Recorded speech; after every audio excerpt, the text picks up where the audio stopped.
What is up, everybody? We're back again for another episode. We've got Leevi. You have seen him on Twitter. He is the founder and CEO of Agency Velocity. If you haven't heard about them, they are a fantastic place for businesses to go from zero to $20,000 in monthly recurring revenue by basically creating revenue operations. And they use outbound generation as one of their main ways of growing businesses for them. So it's absolutely fantastic business. This man is crushing it on Twitter, and it's just every single tweet is win, win, win, win, win. So I had to bring you on board. How are you doing?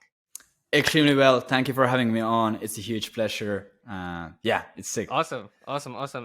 Levi, first question I ask all our customers first, well, not customers, all our guests. Why do people pay you? That's a really good question. I'd say main reason is I consider myself being really good at taking an idea, taking an offer, taking a service, and just unlocking outbound as a channel for them and generating revenue through that. So outbound marketing, I think those are the main things. Makes sense, and proof is in the pudding. If you now that you've seen him, follow him on Twitter, you'll see it's pretty much screenshots of win, win, win, win, win. So sounds about right, man. So let's jump straight into it, Levi. This is a question that I wanted to have in mind, especially as someone who's seen so much and done so much. What are the top 3 cold emailing tools in your stack right now? Yeah, so of course there's always the main ones that everyone uses. So an email sender, I personally use Instantly, but a lot of our customers use SmartLead. Yep. Then Apollo, Find Email, everything like that. But just to add something different, things that we have seen really work and have become really valuable for us in our stack has been, of course, ChatGPT. We are leveraging that a lot right now. Yeah. And Instant Data Scraper. And I really, really, really get a lot of value from my VA, who basically custom builds a lot of our lists based on data that we get from using Instant Data Scraper. So a little bit of a different angle there, but yeah, that has been good for us as well. Nice. That's good. That's awesome. That makes sense. And that throws me on to my next question for you, which is I try to understand, why do you, I've obviously seen some of your Instagram posts and your tweets, and why do you suggest people start with Outbound versus ads? Yeah, so I think the funny thing with Outbound is when you get it working, it's easily, at least in my experience, it's easily the most predictable, highest quality, and the most efficient in terms of just operational expenses. All of those 3 things, it's the most efficient, cheapest, and most reliable way to generate new business for a company. Of course, it's also because it is best, it's also in most cases one of the hardest ones to crack. 100%. And they really get working really well. But I think like just learning that skill as a beginner or as a business owner, it's extremely valuable. It really bulletproofs a lot of the stuff that you do, because you can always just ram some outbound and fill your calendar. Get your nice wins out of it. Yep, sounds about right, and I completely understand what you mean over there. Makes sense to me. Now, you also went ahead and spoke about, with respect to Outbound, an integral part of Outbound is case studies, right? And you spoke about that being one of your pillars. I've seen some of your copy. I've seen some of your strategies. Some people really struggle with getting case studies or getting examples of feedback or testimonials. So what's an easy way you can suggest or tips on collecting case studies? Yeah, so collecting case studies, of course, the main thing is that you need to be fairly good at what you do to get results that you can actually make a case study from. But what a lot of people miss is that they don't understand the value of a good case study, especially in the beginning. So what I always recommend for our customers and also for people that I talk with is, if you are getting your first few customers, please do not miss out on a sick client and potential sick case study because of a $1,000 or $2,000 difference in the starting fee. Just swallow your ego, give that discount, go all in on delivering results, go to the moon and beyond, cold call, knock on doors, send career pigeons if needed, do anything that you need to get that case study. And then immediately when you see any case study material, hop in an interview with the client, record a raw, natural interview with them, write out everything that you did for them, and then you can keep updating it down the line. But I think a lot of people, what they do is they first miss out on sick case studies because of pricing. Yeah. in the beginning, and then also they wait on it so long. I don't want to record a case study yet, I don't want to do Yeah. it yet, I'll wait for next month, we need to do a bigger transformation. But it's not even like, of course, bigger the transformation the better case study, but just having a case study, even if it's an average transformation that you are making the case study from, it's still better than having Massive. nothing. Yep, I agree with you 100%. We tend to call that, I used to call it, sometimes you say it's called it's a loss runner, but the thing is you end up getting such a massive logo, and that logo itself, you might think of it as a loss short term, but then that brings in 10, 50, 60x, in revenue. So completely agree with you on that. Exactly. I did whatever you said. We got PwC as one of our customers. I think we were 2 months into our business. We got PwC, and I did, jumped, skipped, hopped. So you say what you have to do, I will do it. But yeah, I will. I completely agree with you on that. Awesome, man. Now obviously you're someone who's an expert in taking people from 0 to 20 to 0 to 40, sometimes even 0 to 100, right? And I think that's where a lot of people struggle, because once you have case studies, it's easy, like it's easier. But what do we do, right, when we are starting off? What are the 3 things to do when I'm starting at 0 and want to bring in my first paying customers within a few weeks? What would you recommend? So that's actually a really, really good question. And the main thing that I always talk about the people on it is, first, try to go for a market that you already have expertise in. Maybe you have worked at a really cool startup, or you have a high level career, or maybe you have built a business somewhere. But basically, if you don't have a case study, what that really does is you don't have that much status delta. You don't have credibility with the prospect. The prospect doesn't really see any reason why you are the person who can help them with it. But if you are in a market that you already have expertise in, you can speak in their language and you understand what they're talking about, that of course increases your status delta, and it basically brings you more credibility there. So first of all, try to leverage that.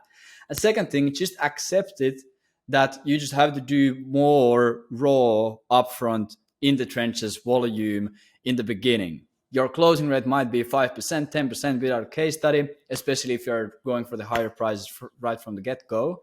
But it's just name of the game. There's really no way around it. You have to do it, so just accept it when you start out, so it's not going to become a problem later on. I think you've smashed it. It's just put your head down, get to work. That's all there is, right? Exactly. Yeah. I actually wanted to use this. I have this quote that I sort of I don't usually use tweets. I think uh, I don't know who it was. I think it was Coley Mill Wizard. He said it. Yeah.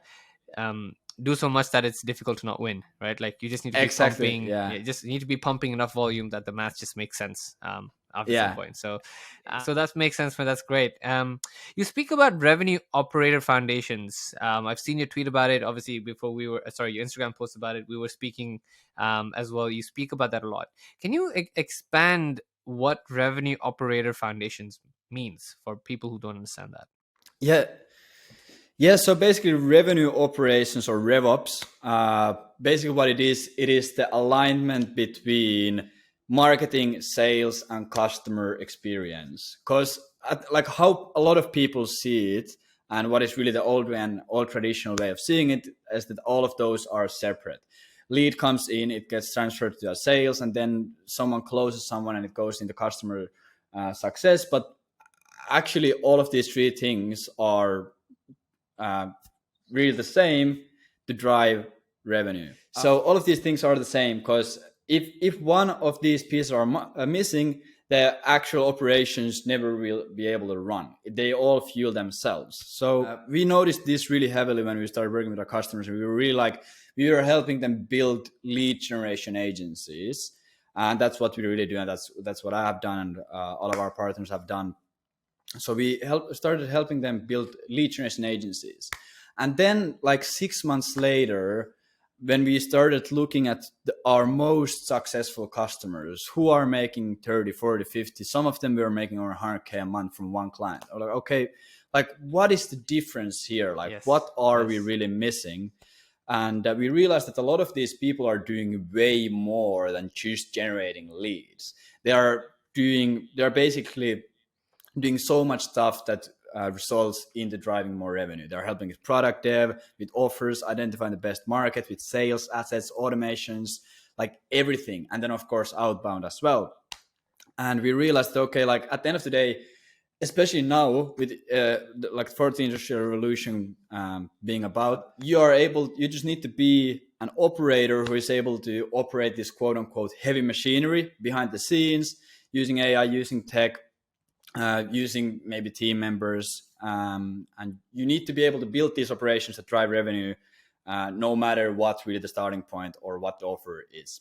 I hope that made sense. Makes a lot of sense. No, I completely get you. It sort of comes that that was going to be my next question, saying, what do you see be a common trait amongst your successful students? And I think it comes to the same point: is going above and beyond, right? If you do what you get paid for, you'll always get what you get paid for. If you want to get paid more, you need to do more. It's as simple as that. So, on the Exactly. money there.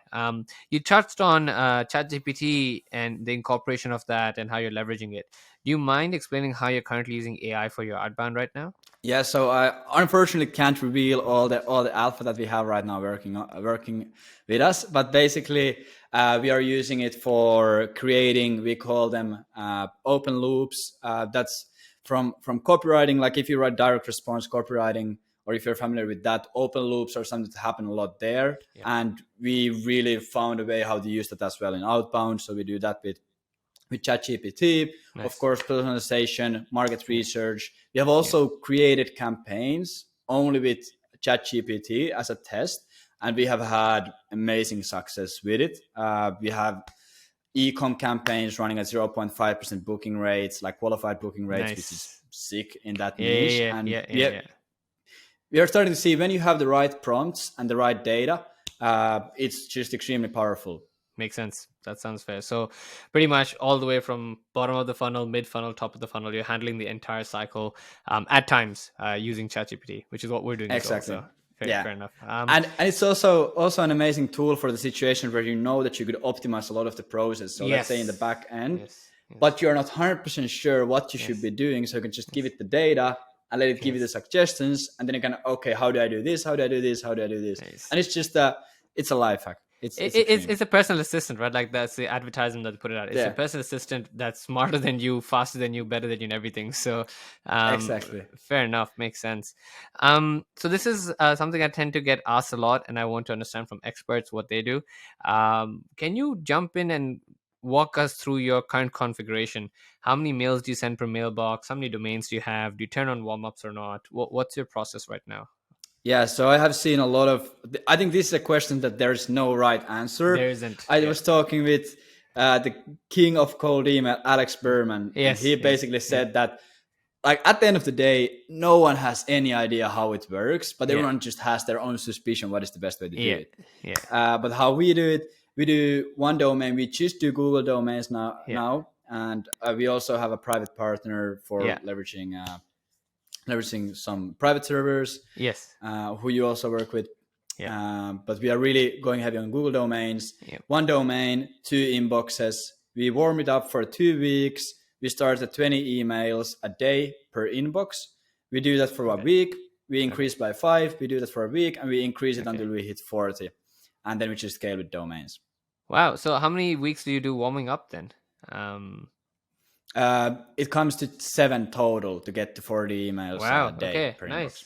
Nice. Nice. Interesting. That's very good to know. Like you said, there's no recipe or formula. No one wants to do. Yeah. No one figures it out. It's just a matter of.